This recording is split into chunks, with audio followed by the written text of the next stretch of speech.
Hi, and welcome to the Leader's Edge, our weekly live interview show where Georgia Donaldson and I share meet feature successful CEOs, and professionals who are so kind to share their stories with us. We want to bring awareness, inspiration, and leadership tips for you to action to help you sharpen your competitive advantage and make a positive impact in your organization and community. Remember, if you are watching us live or even catching the replay, you can leave a comment on LinkedIn for any of us to address. Today, we are so blessed to have Angela Lee Loy share with us some of her pearls of wisdom. As usual, hi Angela. As usual, Georgia will introduce Angela properly in a second. And before we do that, I invite you as well to think about a couple of things. When was the last time you had the opportunity to hear directly from a successful woman of this stature who has been a pioneer, I know the kind of phrase, of her time? And, we hope that you take this as a mentoring session and listen to the lessons that Angela is about to tell us through a couple of stories. And I know she has so many stories, and we only have a few minutes with her, 15 minutes. But let's begin. Georgia. Okay, thank you so much, Emily. Good morning. And for those of you who are joining us live at 7 in the morning, we appreciate you. We love you. We have a guest with us, and this lady, she gives her all. ALL. She's always tuned in. She is someone who has been in business for over 40 years. And we're talking today about pearls of wisdom. So, can you imagine? You're really going to be hearing from someone who has been there, who has done it, and still doing it. This woman, ALL, Angela Lee Loy, she has done it all, mostly. And she is a pioneer in business. She's a business leader, she's a visionary, and she's an entrepreneur. When you hear of Aegis Business Solutions Limited, that's Angela because she is chair and founder of that business. And it's one of the largest indigenous business consultancy in the Caribbean. Isn't that so in the English speaking Caribbean? When you hear of Eve Anderson, those of you who are in HR and in recruitment, when you hear of Eve Anderson, that company has been around for a long time. And she's the chair of Eve Anderson as well. And that's the largest recruiting company in Trinidad and Tobago. Price Waterhouse, she was there, yes. And that's auditing and business advisory. That's her field. She's been in that for many years. Angela, it is such a pleasure to have you. If I were to read your bio, we would be here until 8:30 this morning. So I just wanted to give our guests a little insight into who you are, this little dynamo. She's as comfortable in the well. Sometimes I think she's not comfortable in the forefront. She prefers to be in the background because she loves to be with her people. But she's in the forefront this morning with us. Angela, I would love for you to share with us how you got into this business in the first place. Talk to us about your journey first in Price Waterhouse. Well, it's very simple. In my days, that will tell you how old I am. My parents certainly couldn't afford to send me to university, right? So you either had to work. So I started working. And then I found out that you could work with an accounting firm that will actually pay for you to study, get qualified, etc. So that's how Price Waterhouse came in, and I was lucky enough to get in because at the time, again, here to show my age, it was really a man's world. So it's like how people thought of engineers and, women don't go into accounting. God knows why. However, it's very different. Plenty women, right? Yeah. So yes, I went to Price Waterhouse. I will tell you, unknown to me, I guess people thought I worked really hard. Um, I wouldn't say who it is, but it's someone who um, very much in the business world. I sort of worked under as a trainee, and it's comment. I only saw this after in 2006 after I left because they never used to tell you anything what they think of you, right? I just this person Yeah, there said was no feedback. because I was being awarded something by ACC. So I said, well, I can't remember when I qualified and all that nonsense. So anyhow, and all that was strict. If we have any more trainees like this, we'll all be out of jobs. I find that out in 2006 after I leave Price Waterhouse. I said, only if I'd seen so many things I saw on this file, I would have jammed them. But of course, I did. I did. Yes, that's how I got into the accounting field, Mhm. which I will tell you I really loved. Uh, Mhm. to tell you the truth, I can't even add one on one. I will normally use a calculator. That's to tell you how terrible it is. You know, you got spoiled by the Yes, technology. Technology. yeah. So that's really how I got into Price Waterhouse. Mhm. And then you Um, moved up the ranks. well, the thing about it is apparently I did. Mhm. So I Apparently, yeah. So the thing is, I like what I do, and in my days, it's not like now they have schools. In my days, we didn't have schools. So we Mhm. used to get our books from LSA, London School of Accountancy, in our brown twine and brown paper wrapped up, right? Wow. And so that's it. And I remember it was the fourth part, and they introduced some new mathematical subject. And I said, shite, I, I, I can't teach myself this. This is too difficult. So I remember going to the firm and saying, well, yeah, I'm not going to be able to pass these exams because I'm in the fourth part. I can't even understand this subject. So the then manager came to me and he said, well, you know, Angela, we found a residential course for you in London for 2 weeks and we're going to send you. So I Mhm. looked at him and I said, you all will really waste your money to send me for 2 weeks. Mhm. No, that's a waste of time, right? He comes back later and says, you know, Angela, we found one for a month. I said, well, you know, that's 100% better than the one for 2 weeks. So off I go. And it was London School of Accountancy.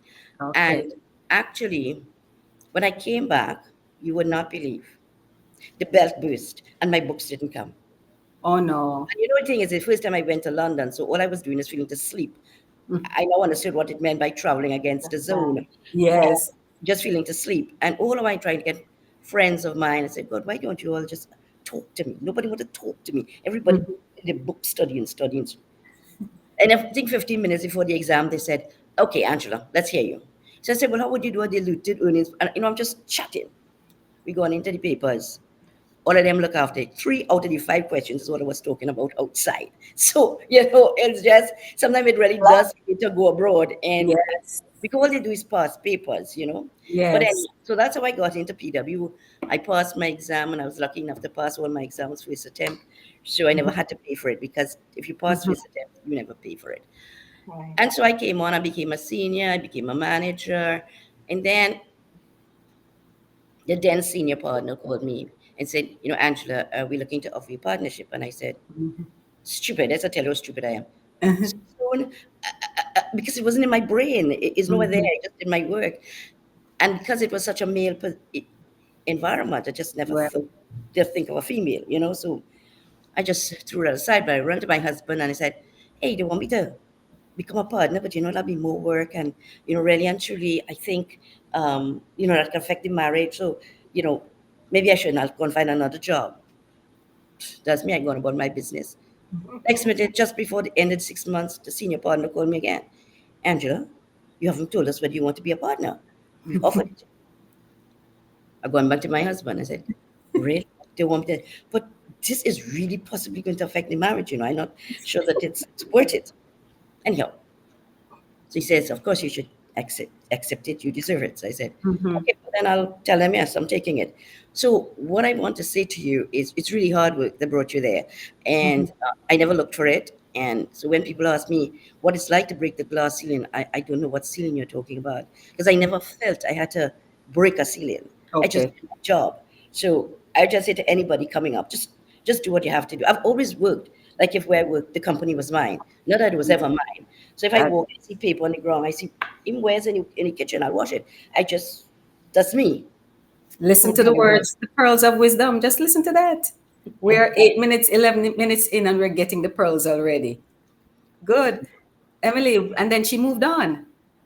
Yeah. Yeah. So then you decided you didn't want to be a partner anymore. So after you had this cushy job, which is probably not cushy, hard work, of course, but maybe a sure thing, right?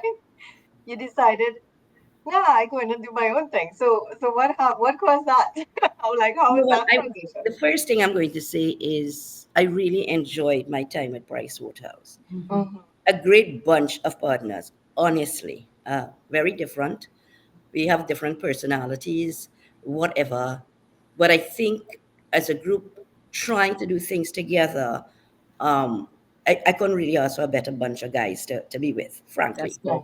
And to this day, we are very friendly still. We still line together and so on. So that's very fond memories.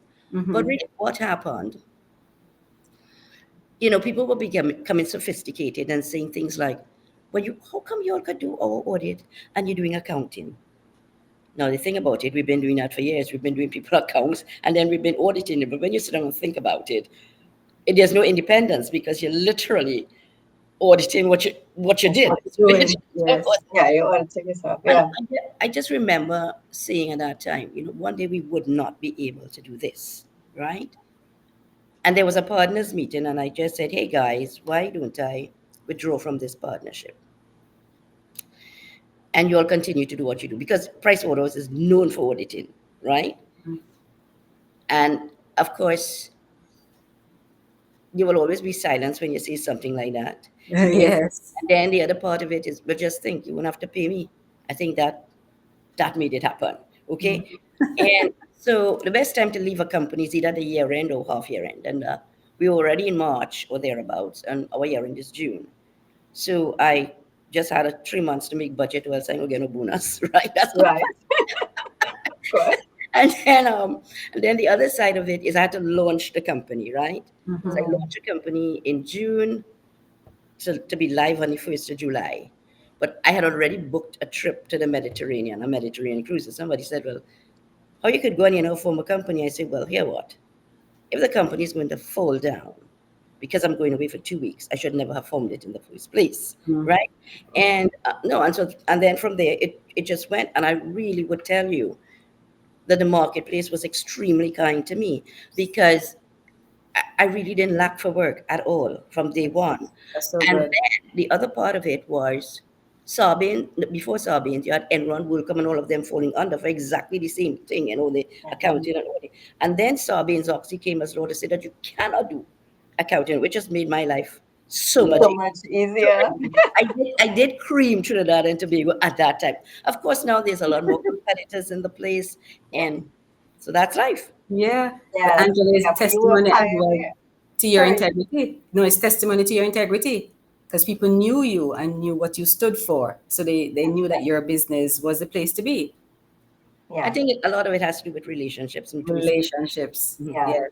So That's she was excellent. visionary, and then Mhm. relationships. I think you had a big story about. Well, I think it's a general sense about relationships with you, Yes. and how you view life, work, and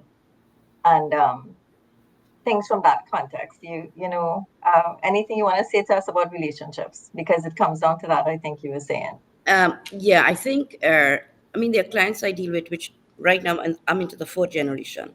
Mm-hmm. And so I would have known, so if I'm the current generation, then they would have been their parents and then their parents' parents. So, really shouldn't be giving these examples because they show how long I'm on the earth. But look at you, Angelo. Having said that, I most probably was like a trainee kind of thing When you met the when original the set, yes. grandfather, right? So what has happened? It's just come down. It's like if it was a great grandparent, they would say, "Look, I always deal with Angela Lee Loy," and then when it was Mhm. grandparents, I always deal with Angela, and then parents, there's always Angela Lee Loy. So my name has just gone down generationally, and Mhm. now the current generation is introducing you to their children, right? Mhm. Mm. Yes. And a lot of it is because you saw their interests over the years. Yeah. And I guess that's my luck. Yeah, But but you saw another. their interest, so it was you making sure, again, the relationship, right? That it was about the customer, it was about the client, it was about what was important to them, and you making sure that they got what they needed within the context of what your services were, you Mhm. know? Yeah. Yeah. Another part of the relationships too, Emily, that I know Angela is famous for is when new employees come on, you're onboarding. Talk to us about that process, Angela, because it's Well, interesting. The thing about it is, everyone who joins my firm, I meet them. Mm-hmm. I think to some people, they don't, it's kind of like a shock that the founder and the chairman wants to see them. Yes. Um, it could be one person, it could be, let's say, two or three people, it depends, you know. Mm-hmm. Anyhow, But basically, I say to them, the reason why I see you is because I really want you to hear it from the horse's mouth. What are my expectations? So the first thing is important is that I say to them, whoever your God is, just remember that is a person you have to be grateful to for whatever happens to you. So let's not lose sight of that, right? Mm-hmm. Because it is really important to be grounded in whatever belief, I mean, a greater belief other than you. Because Right. many of us may think we are the great people, but really and truly we ain't, right? Yeah. As I Hmm. said to somebody, I can't think of one great thing that I've done, um, but you may think it's great. Mm-hmm. But a couple of things. One, it's either the man above is guiding me, and two, I was trained for what I do. So Right. it's not necessarily great. Um, the other thing oops, sorry. The other thing I say to them, my computer just flipped a bit there. Did I lose you? No, No, we're you're still here. here. Good. We're here. Somehow, but You're I'm seeing not us? seeing you, but don't know what happened. Um, Wait, hold on, yeah. Okay, you're But hearing we're us? hearing you and seeing Yeah, you. I'm We're hearing you. So hearing you and seeing you. let me just continue. So then Yeah. one of the other things I speak about is the area of um your attitude, because your attitude Mm-hmm. actually will determine your altitude, right?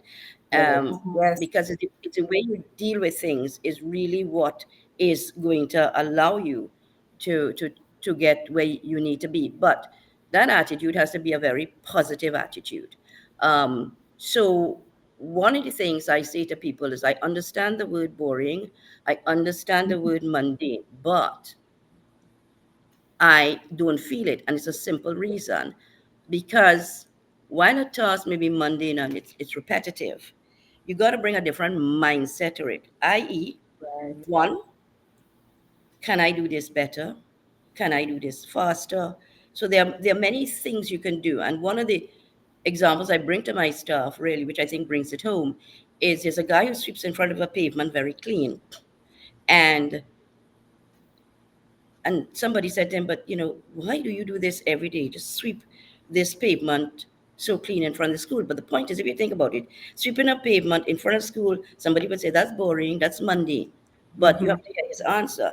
And his answer is basically so that the children's shoes shall not get dirty. Now, Mm-hmm. that's a mindset. Yes. And that is what I tell them. Whatever work you're doing, please, please do it to the best of your ability. Bring it to another level. You're looking at some job you've done many times. Can I do this better? Is there another way to do it? You just keep asking the questions. Yes. And my little grandnephew, Victor, who is in the UK, told me, Grandma, if you want to be smart, you must always ask the question why. And I thought, I learned So, from him. so So true. he's learning pearls of wisdom as well. He's And giving them. exactly. But at Yeah. that age, telling me I must Yeah. learn to ask the question why. And I think it's the same thing with the mundane stuff. It's like saying, Yeah. why can't I do this better? Why can't I do it in a Mm-hmm. different way? Yeah. So that's then the other thing I like to tell them is the area of um, my famous saying, really, that I say to my staff is, if you're not networking, Mm-hmm. you are not working. Mm-hmm. And the thing about it is, what is networking? It's not really having a Rolodex of cards, because half the time we have that, but do we really ever look at it again? I mean, I'm sure I have, but I don't really use them. So terrible thing. I may use it right there and then for something, but after that, you either lock it into your phone or something, so you really Mm-hmm. don't need those cards. But if I were to repeat that sentence in a different way, this is what I would say: if you are not, I'm replacing it with networking. If Mm-hmm. you're not building relationships, Mm-hmm. you are not working.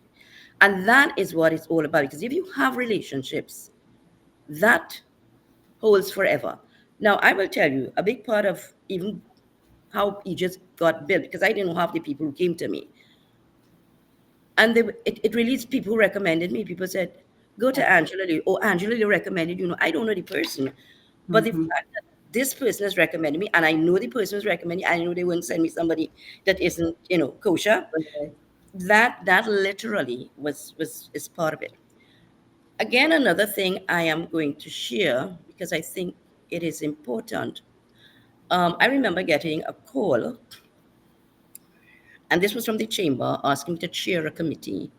And I said, I really am honored that you would like me to do that, but I really have to refuse because I have enough on my plate. And I don't like to take on things simply to say I'm on it. If I'm Mm-hmm. on something, I'm on something and I'm contributing. Yes. So I I said I really have to refuse. 2 weeks later, the young lady comes to me. Mrs. Leroy, the board wants to know if you've accepted the chairmanship. I said, my darling, that was 2 weeks ago. I'm not aware of anything has come off my plate since I to you. So the answer is still no. But what I don't understand, you're talking about the chamber, which has a lot of people. Why can't you get somebody else? And then poor lady, she says, well, Mrs. Loy, you know why they want you? Because, you have so much experience and so on. I'm not. I said, listen, you know what it is? That comes with years that I have. So I would suggest that is not a criteria. But I said, let me tell you, there's no great thing that I have done. If you think it's great, that's fine. But as I said, I was trained for what I do. But what I have done is a lot of little things well, so that when you roll it up into a ball, it Mm-hmm. feels like it's one big thing, but it isn't. So she says to me, Mrs. Leroy, I never thought of it that way. I said, Mm-hmm. my darling, you are so much younger than me. You know how many little things you could do well? So by the time they're ready to roll your ball, it's much bigger than mine. And the reason that is important is for people to realize it's no great thing. It is consistently everything you do Mm-hmm. to the best of your ability. It might not be the best, but it will be the best to your ability. So that Yes.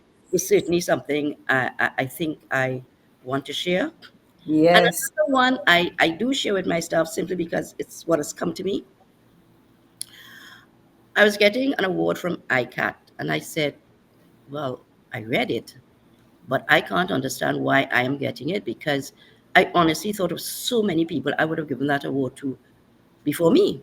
And Mm-hmm. I called and I said, listen, I don't understand why. Thank you, first of all, but I really think you should give this. I think I sent it in an email that there are other people I would consider before me. And the person said, well, yes, Mrs. Leo, there were other people, lots of people, but you came on top. So I said, curiosity kills the cat, what it is I did. So they said to me, well, Mrs. Leo, you're the only accountant we can think of that not only has a relationship with your contemporaries, you have a relationship with accountants that are older than you, and you have a relationship with accountants that are younger than you. And I sat Mm-hmm. down and thought about that, and I thought, well, yeah, that's true. But why? One, my contemporaries are my contemporaries. Yes, you call me, can I help you? Yes, I will help you, no problem. But older accountants have so much more experience than I do, and their stories are so interesting. I learn so much from them. So, Right. yes, that's why I'm friends with them. And then younger accountants, they're energetic, they're creative, Mm-hmm. and technology much smarter than me. So, of course, why would I not want to be with them? Yes. So then I thought, how can I turn this around so my Mm-hmm. staff could learn from it? So this is it. I said to my people, you and your friends are the leaders of tomorrow. Your older brothers and sisters and their friends are the leaders before you. And your younger brothers and sisters and their friends are the leaders after you. So, when you have those limes together at home or wherever you're liming, just remember there are leaders among you, right? So, Yes. these are the sort of things I really do say to my staff at the Yes. end of the day, and the opportunity to ask any questions they want. Yes. Yeah. Angela, I dressed the part this morning. I wore my pearls because you're dropping these pearls of wisdom this morning. And let me tell you, I'm seeing some women who are online, they've joined us this morning because they knew that they were going to get the goods from you.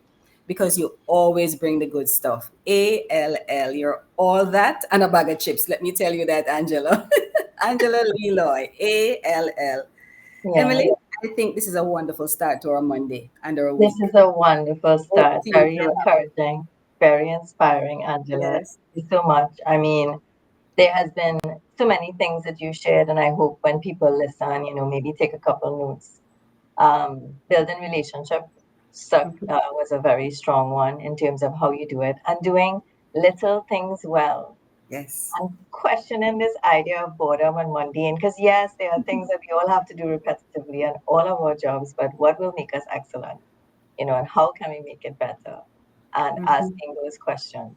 So, I mean, there's so many more things that Angela said today. And I really, really appreciate the time, Angela, waking you up and this to be live with us. Thank Don't worry, I'll get even with you at some point. Don't worry.